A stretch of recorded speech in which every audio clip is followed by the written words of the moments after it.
bidireccional y que ustedes participen con sus preguntas, ¿ok? Para aquellos que no me conocen, bueno, soy el licenciado Shalom Benamú, yo soy fisioterapeuta musculoesquelético, ya con varios añitos ya trabajando en el tema de rehabilitación musculoesquelética. Veo más que nada pacientes con problemas de columna y problemas ortopédicos de hombro y de extremidades, y últimamente he estado entrando a trabajar en el campo de los desórdenes temporomandibulares. Soy director de Terapia Manual Perú, que es una empresa que aquí en Perú fue la pionera en iniciar cursos de capacitación y de formación a fisioterapeutas peruanos. He estado en Cochabamba, no recuerdo ya cuántas veces, creo que 3 o 4 veces, no recuerdo, dictando talleres también, así que es bueno estar en ustedes. Entonces vamos a empezar. El tema que vamos a hablar el día de hoy es sobre neurodinamia, que es una forma de abordaje para la evaluación y tratamiento de las disfunciones del tejido nervioso en los problemas musculoesqueléticos, ortopédicos y traumáticos.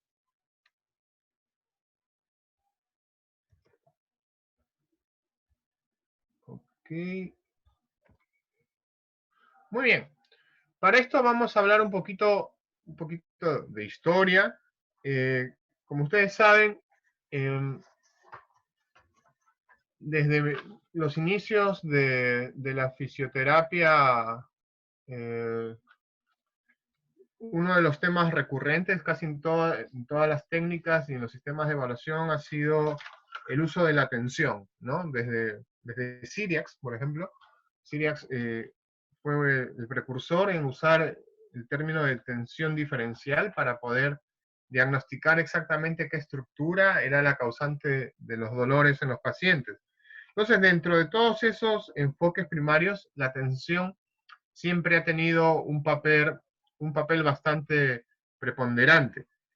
Al principio, cuando hablamos de neurodinamia, al principio no existía la neurodinamia como tal, y existía básicamente 3 técnicas muy vagas, ¿no? Primero era que si el nervio dolía, teníamos que aplicar tensión al nervio. Esa era la primera técnica. La segunda técnica era que si el nervio dolía demasiado, teníamos que disminuir la tensión. Y la tercera técnica era de que si seguía doliendo, teníamos que dejar de tensionar al nervio. Entonces, así rudimentariamente empezó lo que ahora conocemos como neurodinamia, básicamente bajo el concepto de tensión neural, que era básicamente aplicar tensión a un nervio periférico o a una raíz nerviosa. Con el devenir del tiempo, más o menos en los años 80, se agregaron unas técnicas nuevas, que fueron las llamadas técnicas de deslizamiento.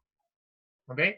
En estas técnicas, lo que se hacía era básicamente movilizar o deslizar el nervio hacia zonas donde la tensión se iniciaba primero, ¿no? En este caso, por ejemplo, a diferencia de esta diapositiva, donde hacia cefálico se aplicaba tensión y hacia distal se aplicaba tensión, estas técnicas de deslizamiento lo que hacían era aplicar tensión ya sea hacia cefálico y quitar la tensión hacia distal, o aplicar tensión hacia distal y quitar la tensión hacia cefálico. Entonces, ¿qué resultaba en esto? Que el nervio se iba a deslizar en la dirección de la flecha negra hacia donde la tensión se iniciaba primero, ¿no? O sea, hacia el gradiente de mayor tensión, hacia ahí se deslizaba el nervio. Entonces teníamos 2 técnicas más, una técnica de deslizamiento cefálico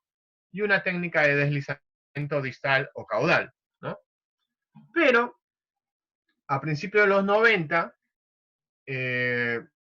algunas personas empezaron a cuestionarse si este tipo de movilizaciones tenían algo que ver o si estaban bien hechas.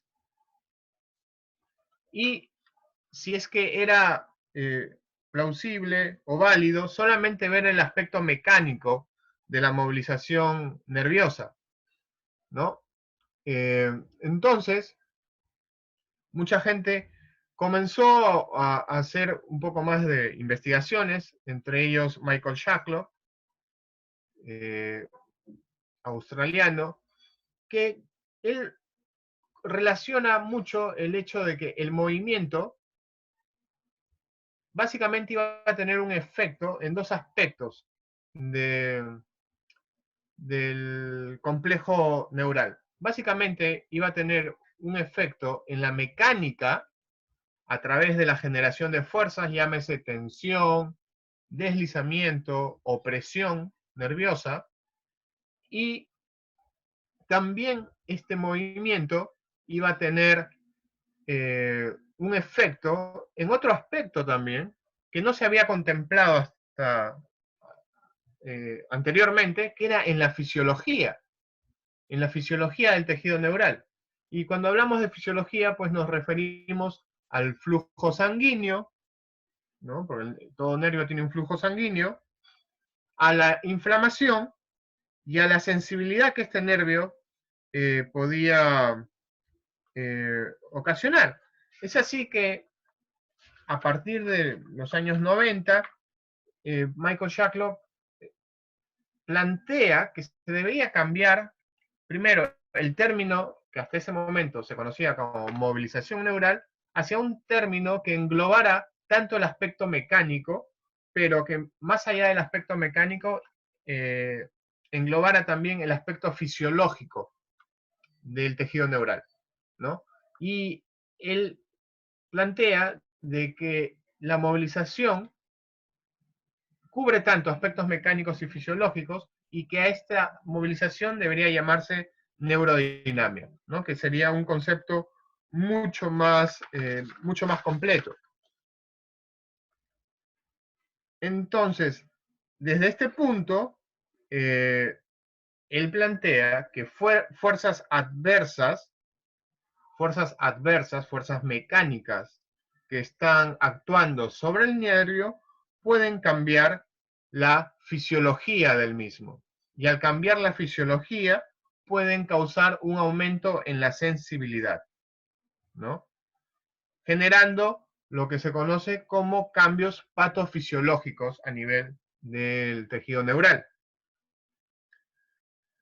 Y él lo que plantea es que cuando se producen cambios tanto en la mecánica como en la fisiología, esto va a determinar la aparición de una situación neuropatológica dinámica, que es así como él lo acuña, ¿no? Y esta situación neuropatológica dinámica se va a expresar a través de un test neural dinámico anormal. Los test dinámicos que nosotros utilizamos, ¿no? El mediano, el tal, la elevación de la pierna recta, todos esos test lo que van a hacer es expresar una situación neuropatológica dinámica, básicamente, ¿ya? Lo que significa que si un test neurodinamico sale positivo, básicamente lo que está expresando es que está ocurriendo una neuroabnormalidad, o sea, hay algo abnormal o anormal en el tejido neural.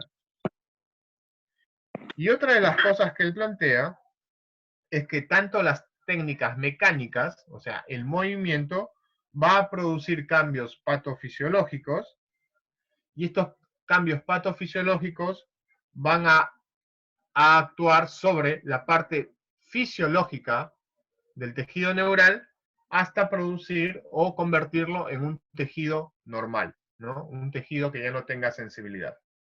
Entonces, básicamente, esa es la construcción teórica, digamos, a grandes rasgos, de lo que vendría a ser el marco teórico en el cual se basa la neurodinamia, que es el uso de los movimientos o de las fuerzas mecánicas para modificar la fisiología del tejido nervioso. Y esto lo vamos a ver claramente. Aquí tengo un video, ojalá que se pueda ver bien. Este video es una ecografía a nivel del tobillo, de la parte proximal del tobillo, y lo que vamos a ver en esta zona, por ejemplo, todo esto es el paquete neurovascular. Esto que ven en negrito, anchito, es una vena, ¿ya? Y lo que ustedes ven aquí abajo es el nervio tibial, ¿ok? El nervio tibial. Esto está a nivel proximal del tobillo, ¿ok? Vamos a explicar. Entonces, miren, utilizando movimientos del pie, ustedes van a ver que el ancho de la vena aumenta, la luz de la vena aumenta, lo que significa que le estamos quitando presión. Y al quitarle presión a la vena, que va a ser nuestro patrón de referencia, ustedes van a poder observar que esta línea, donde subyace el nervio tibial, también aumenta de tamaño, lo que significa que también le estamos quitando presión. Entonces estamos aumentando y quitando presión con los movimientos. ¿Ok? Lo voy a volver a colocar. Observen la luz de la vena aquí en negrito, cómo aumenta, y también aumenta el ancho del nervio que está por debajo de ella. Entonces, los movimientos que estamos haciendo en el pie, en este caso, son la supinación, hace de que se le quite presión al nervio tibial, y es una de las técnicas que utilizamos bastante cuando tenemos, por ejemplo, problemas como patología de túnel del tarso, ¿sí? Que es generada a este nivel. Las técnicas de movilización del pie hacia la supinación van a quitarle presión al nervio tibial, mientras que las técnicas realizadas hacia la pronación van a aumentar la presión sobre el nervio tibial. Y esa es una de las técnicas que nosotros realizamos. Entonces, la idea de mostrarles este video es que ustedes entiendan de que a través del movimiento mecánico podemos tener influencia en el tejido nervioso. Y algo tan sencillo como supinar y pronar el pie me va a causar un aumento en la presión sobre el nervio y una disminución de la presión. Esa disminución de la presión puede significar una disminución en la sintomatología del paciente, ¿no? Por una mejora de su fisiología. Entonces, básicamente eso es lo que quería explicarles con el video.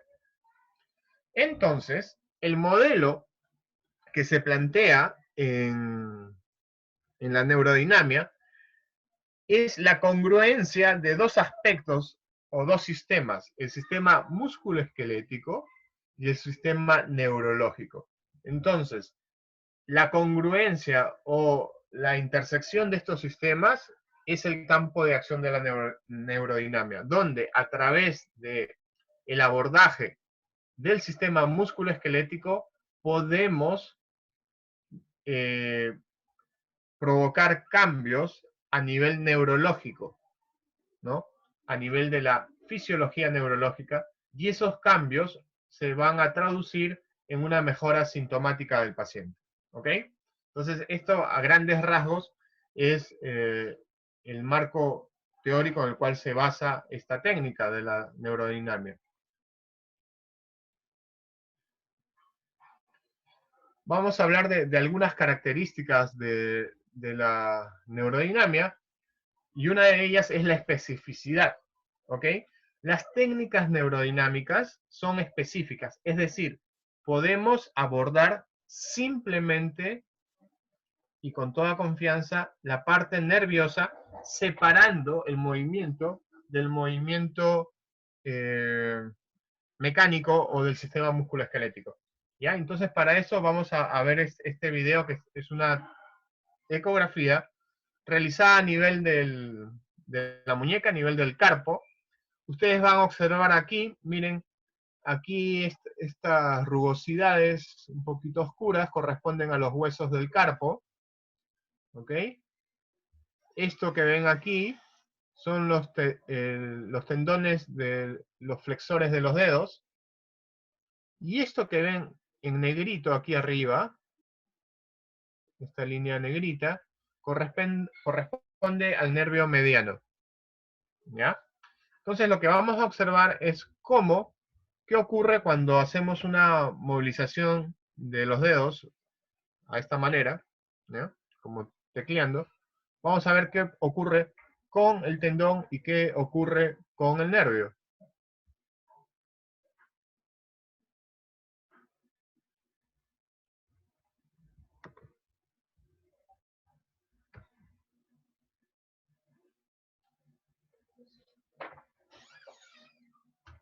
¿No se quiere mover esto?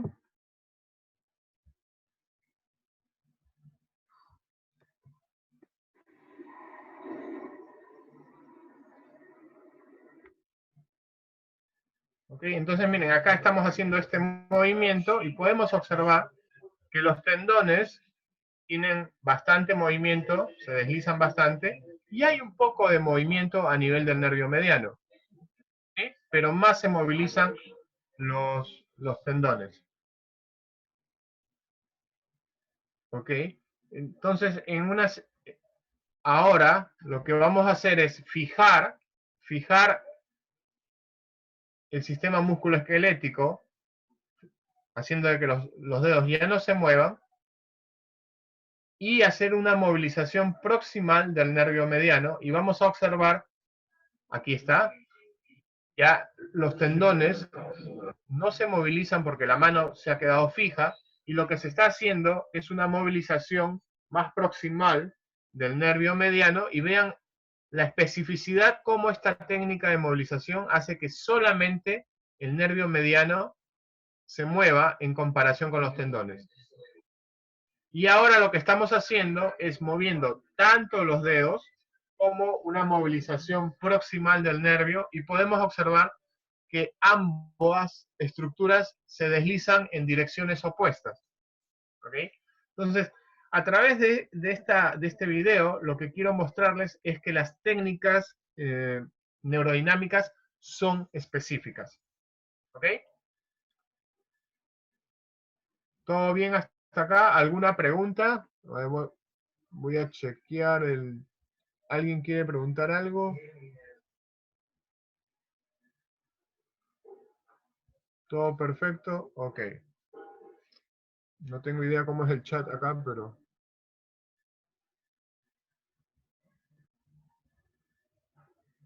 Ok, hay una raya ahí, no sé qué significa. Perfecto, continuamos entonces.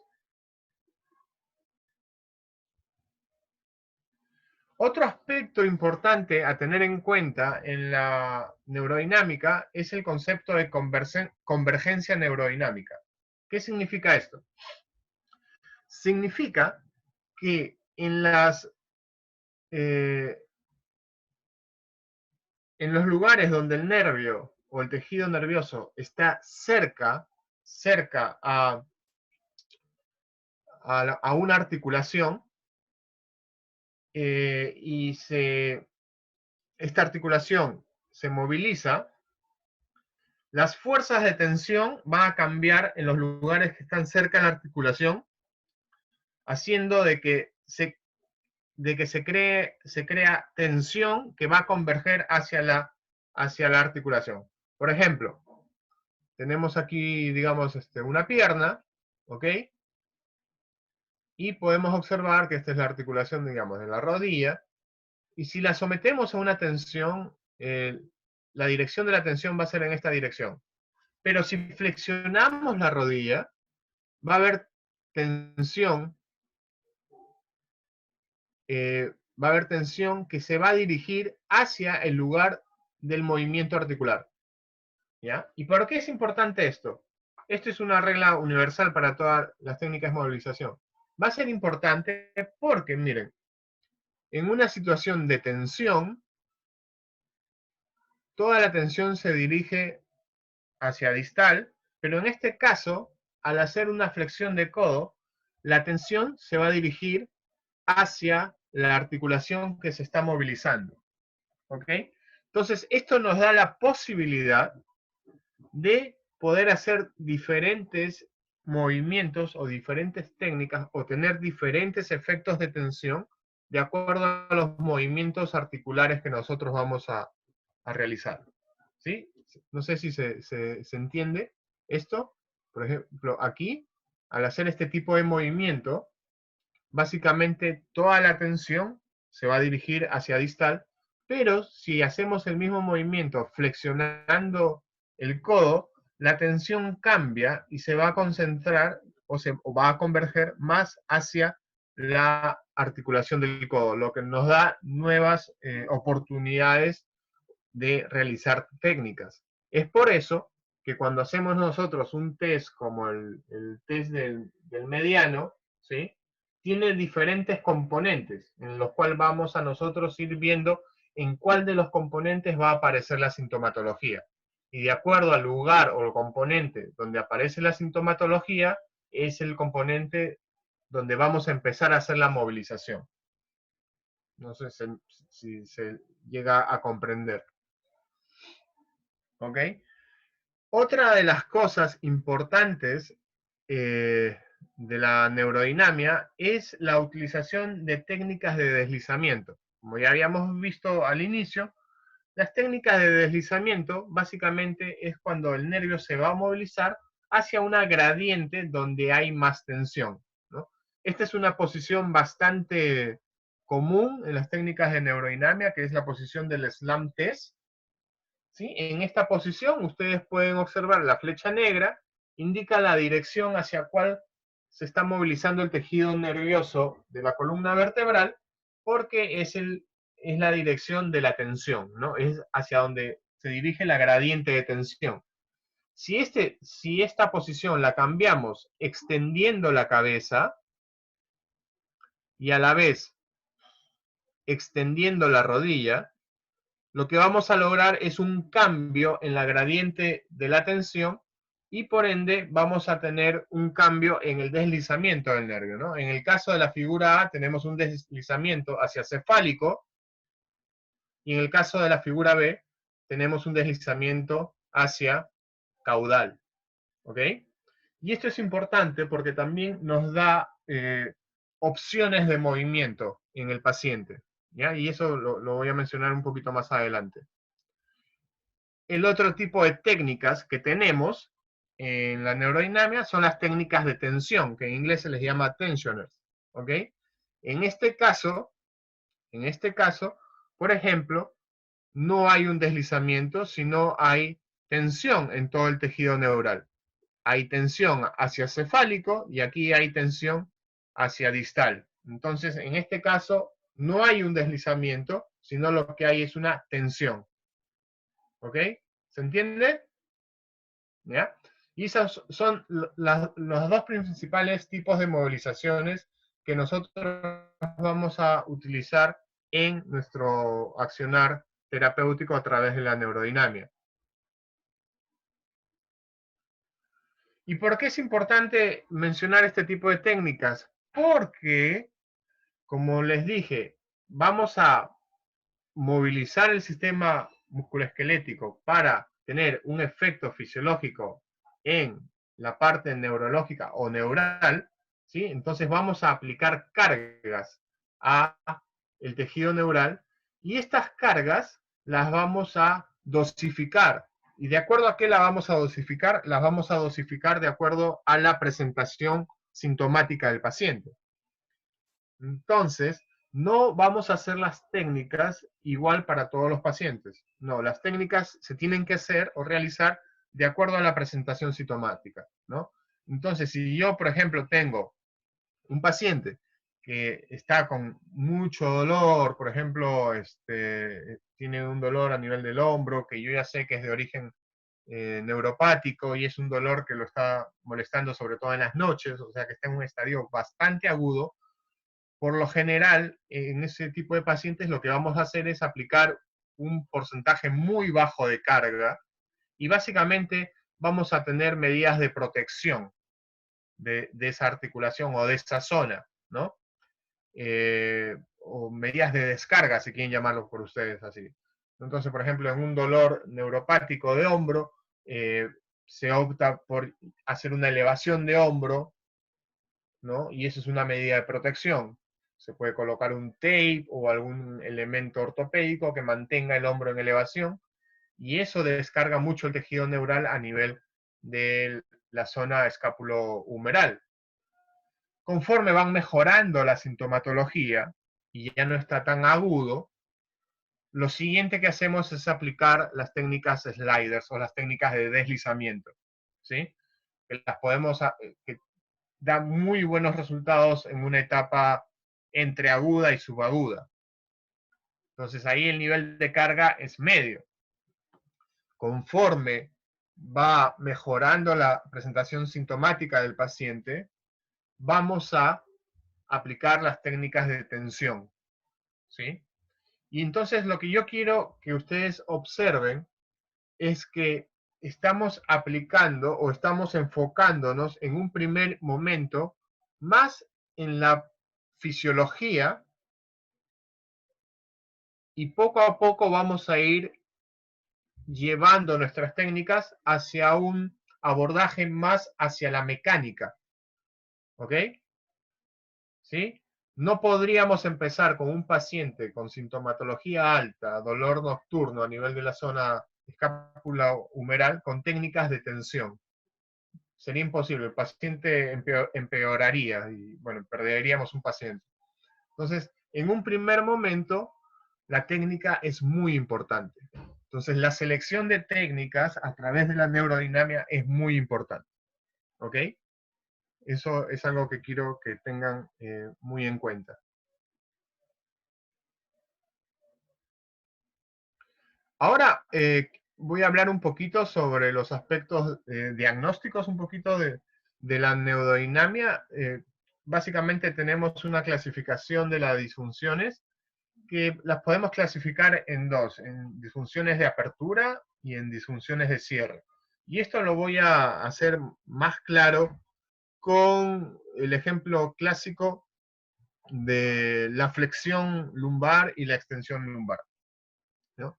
Cuando esta es la posición neutra de la columna lumbar, podemos observar que el disco intervertebral está en una posición neutra, acá tenemos el foramen y acá tenemos la raíz nerviosa, ¿no? Todo perfecto. Muy bien, en la posición de extensión, ¿ok?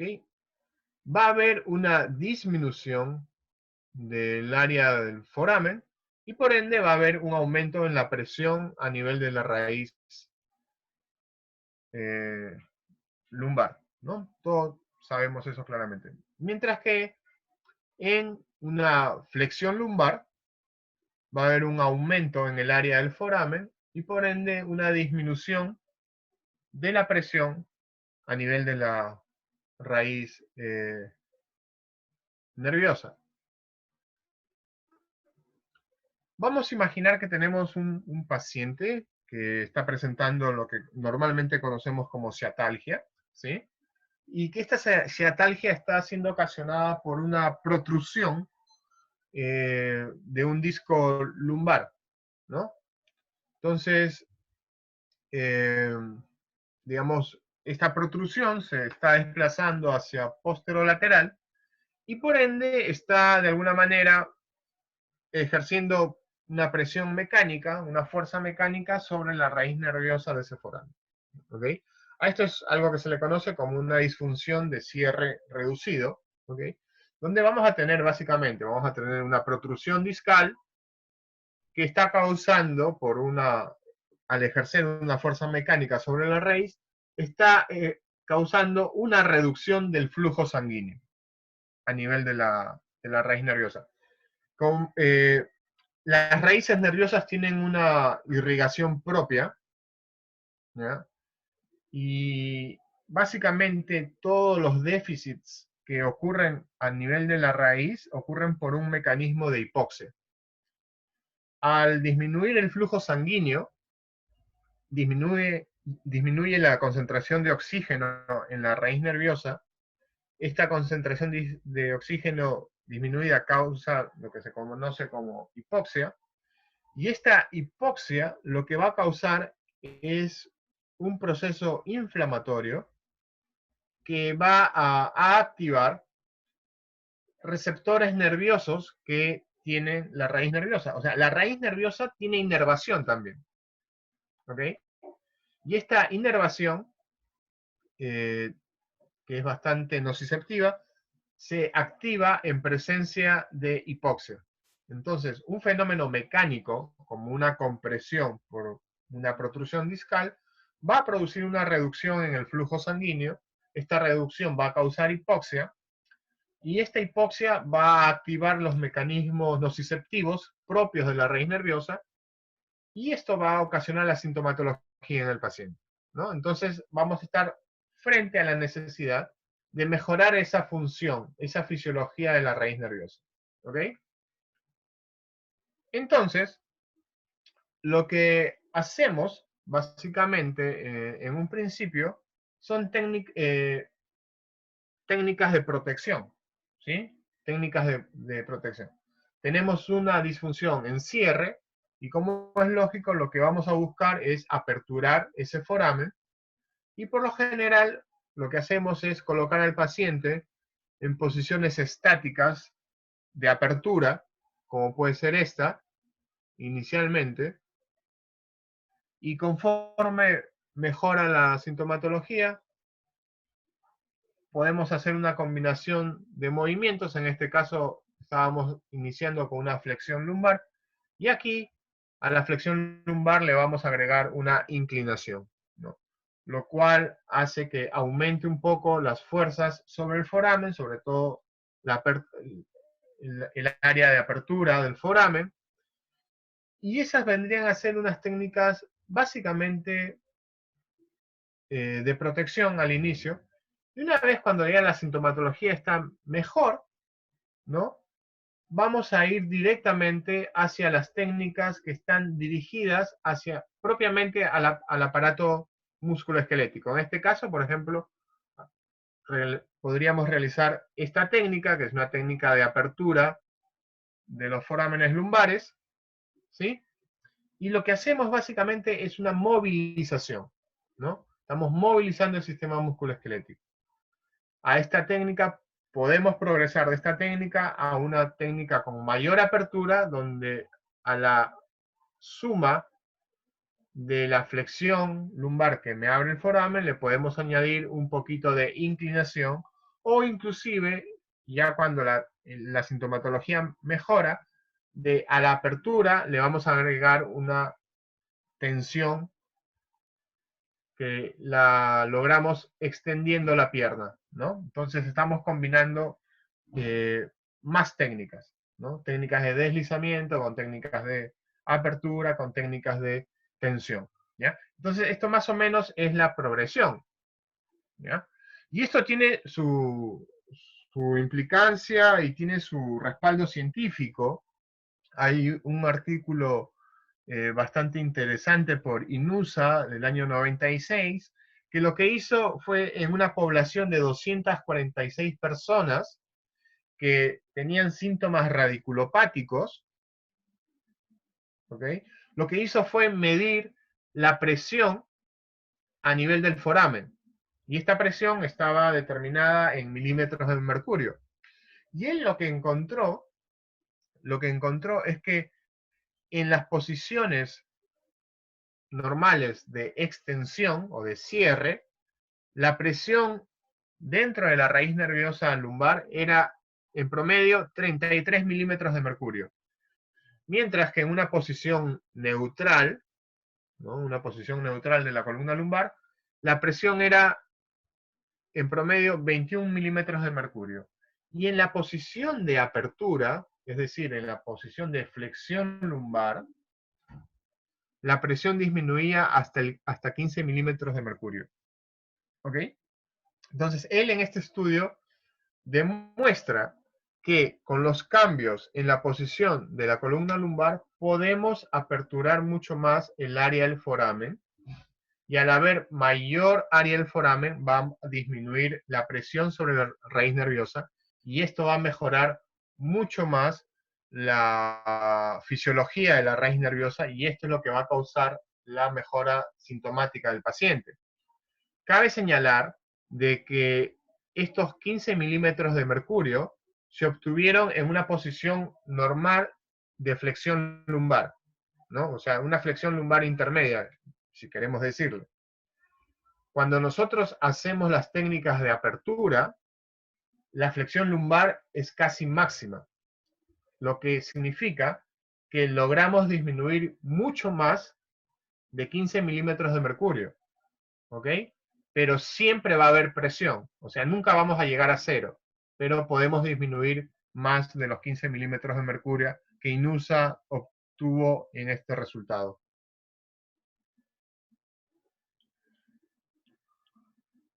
Ok, entonces es importante que se entienda de que el uso de la técnica tiene que ir muy relacionado con la fisiología y con la mecánica, ¿no? Entonces, nuevamente, en un paciente que me viene con una sintomatología muy aguda a nivel lumbar, producto digamos, por una presión en la raíz nerviosa, lo que voy a hacer básicamente son técnicas estáticas de apertura como esta, ¿no? Una vez que la sintomatología mejora, ¿ya? Una vez que la sintomatología mejora, lo que voy a hacer es ampliar más aún, progresar la técnica y añadirle un poco más de apertura, combinando los movimientos de flexión lumbar con inclinación, ¿ya? Y conforme va avanzando la terapia y la sintomatología me lo va permitiendo, voy a empezar a realizar técnicas que van dirigidas a movilizar las articulaciones.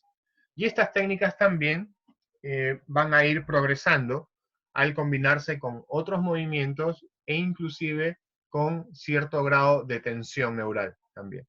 Todo esto es una secuencia, digamos, que es progresiva, pero que va regida mucho por la constante evaluación y reevaluación del paciente, ¿ya?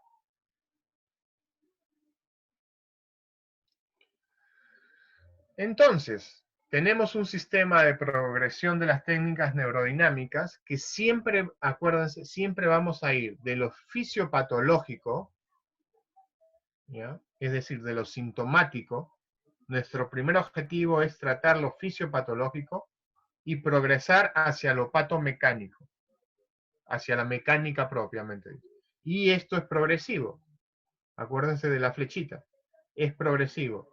Siempre vamos a empezar en esa secuencia, ¿ya? De buenas a primeras no podemos aplicar las mismas técnicas a todos los pacientes. Y cada paciente puede tener la misma patología, pero las presentaciones clínicas son diferentes. Por eso, nuevamente recalco la importancia de realizar una adecuada evaluación y un adecuado eh, tra tratamiento, ¿no? Y una elección adecuada de las técnicas.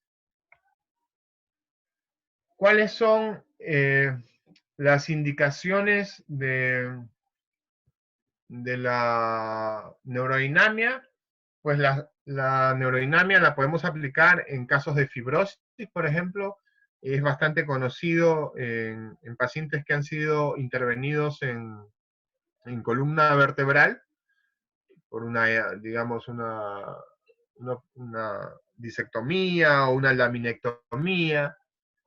Se crea mucha fibrosis alrededor de la raíz nerviosa. Entonces, en estos pacientes, desde las 24 horas después de la operación, tenemos que empezar a movilizar la raíz nerviosa. Es muy importante, ¿ya? Porque se crean adherencias que si no se tratan, después van a llevar a cierto grado de discapacidad, tanto en la movilidad como en la función del paciente, ¿ya?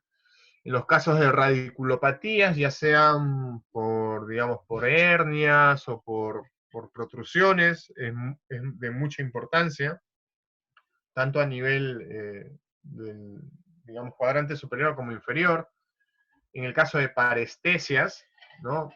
Por ejemplo, no sé si ustedes han tenido alguna vez pacientes eh, lumbares que tenían dolor lumbar y también su ciática estaba comprometida, pero ya tenían como 6, 8, 10 meses de evolución. y están contentos con el dolor, pero más se quejan porque sienten un adormecimiento en el pie como si tuviesen una media, una cosa así, ¿no? Y ese adormecimiento los perturba bastante, ¿no? Usualmente lo último que mejora en los pacientes con radiculopatías es el tema de las parestesias, ¿no? Y a algunos pacientes les molesta bastante. Entonces, en estos pacientes, si bien es cierto, dependiendo del tiempo de evolución, puede que queden secuelas en este sentido, pero las movilizaciones del sistema nervioso son muy efectivas en este tipo de pacientes. Pacientes con síndromes compresivos también, ¿no? Eh, el túnel del carpo, no sé cómo será en Bolivia, pero aquí operaban a diestra y siniestra a los pacientes que tenían túnel del carpo y muchos de los casos la sintomatología no correspondía, o sea, tenían dolor en la zona, pero no correspondía a un túnel del carpo verdadero, sino era una hipersensibilidad del nervio mediano, a veces por una compresión a nivel del cuello. Entonces, en estos pacientes ayuda bastante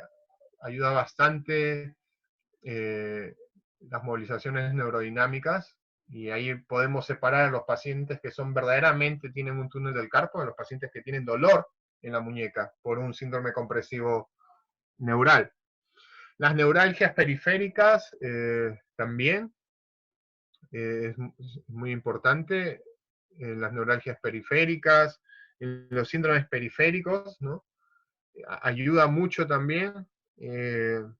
Si han tenido pacientes, por ejemplo, que se han quedado dormidos después de una noche de locura y amanecen con el brazo caído, ayuda bastante dentro de la rehabilitación, las movilizaciones neurales, y a veces podemos observar avances muy rápidos.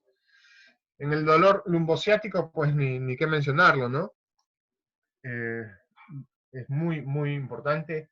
En el síndrome del piramidal, ustedes saben, hay muchos autores que consideran que no existe el dolor piramidal, el síndrome del piramidal, que no hay una entidad muscular que comprima el nervio, sino que básicamente es una irritación de la raíz nerviosa. Entonces, mejora mucho en estos casos. En el campo deportivo es bastante común, y yo he tenido oportunidad de ver varios casos de pacientes que llegan con el diagnóstico de tendinopatía proximal del bíceps femoral, ¿ya? Y han hecho un montón de rehabilitación con máquinas, punción seca, o sea, han sido tratados como si fuese una tendinopatía, y en realidad es una irritación del nervio ciático, ¿ya? Entonces, he tenido bastantes de esos pacientes, y con estas técnicas, dependiendo, como les digo, dependiendo del estadio sintomático y clínico del paciente, utilizamos a veces, empezamos con deslizamientos y vamos progresando a técnicas más mecánicas como de tensión, ¿no? Entonces, en todo este gran ámbito de presentaciones, estas técnicas son muy útiles. En verdad es una herramienta bastante poderosa que debemos tener siempre en cuenta para nuestro accionar terapéutico. Contraindicaciones, bueno, eh, hay contraindicaciones como en cualquier técnica. En casos de traumatismos severos, como si una fractura, bueno, es mejor tratar primero el traumatismo y después nos ocupamos del tejido neural. En los casos de que estamos viendo columna cervical, si a los síntomas que tiene el paciente hay mareo, náuseas, esas son banderas rojas para columna cervical, así que es mejor hacer una buena evaluación, o a lo mejor derivar a un especialista antes de continuar con la realización de las técnicas. En el caso de cáncer, bueno, esto es relativo, pero ustedes ya saben que casi todas las técnicas eh, a nivel de cáncer, si están en la región donde yo voy a hacer la movilización, bueno, es preferible no hacerla o consultar primero con el especialista. Si la presentación del dolor es continua y el paciente no mejora o va empeorando, por ejemplo, hay sintomatología neurológica que empieza a nivel del glúteo, pero el dolor continúa y se va extendiendo hacia la zona genital y rápidamente va avanzando hacia la zona del muslo. Entonces, estos son síntomas neurológicos que van en progresión muy rápida, ¿no? Y esto me podría indicar algo de trasfondo que no lo puedo ver yo, sino que lo tiene que descartar un especialista, ¿no? Cualquier afectación maligna que afecte la columna vertebral, en caso de algún tipo de tumor, ¿no? O llámese tuberculosis de columna, en infecciones inflamatorias agudas, también, osteomielitis, cualquier tipo de inflamación aguda, sobre todo a nivel de columna vertebral, puede ser también una infección tipo meningitis, ¿no? Paciente que viene con dolor lumbar y viene con fiebre alta, hay que ver por qué es la fiebre, ¿no? Eso no hay relación, no debería haber fiebre, entonces hay que descartar eso primero. Podríamos estar frente a una infección aguda. Y lesión en la médula espinal severa, ¿no? Digamos un lesionado medular. No tengo mucha experiencia con lesionados medulares, pero una de las contraindicaciones importantes es cualquier lesión a nivel de médula espinal, es mejor no realizar las técnicas. Bien, ¿hay alguna pregunta hasta aquí? Sí, Shalom, tenemos una pregunta. Es una presentación cortita en realidad sobre algunos aspectos bien básicos, pero me gustaría Shalom, ¿me saber si escuchas? tienen alguna inquietud, Sí, tenemos alguna una duda, pregunta. si Tenemos una pueden pregunta, Shalom. contarme sobre algún caso.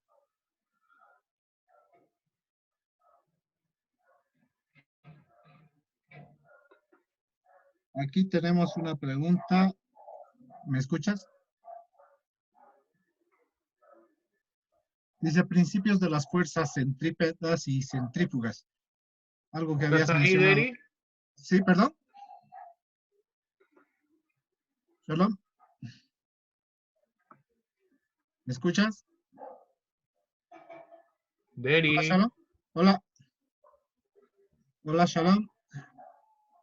no te escucho. Espera, voy a ver qué pasa.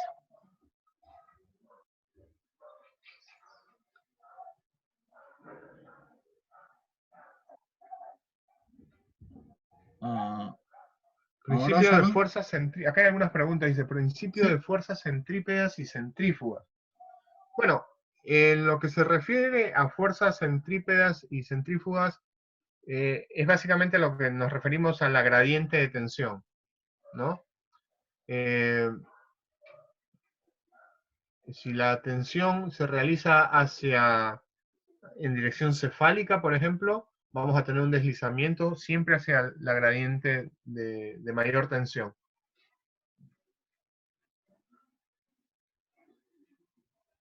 Pueden escribir uno, aunque sea si es que el número uno, escriban si todos me escuchan.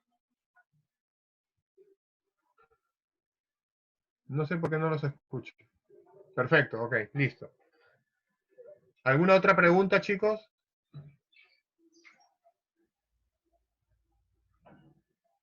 creo que Yo no. sí no los escucho. Ahora, Shalom. Voy a poner unmute.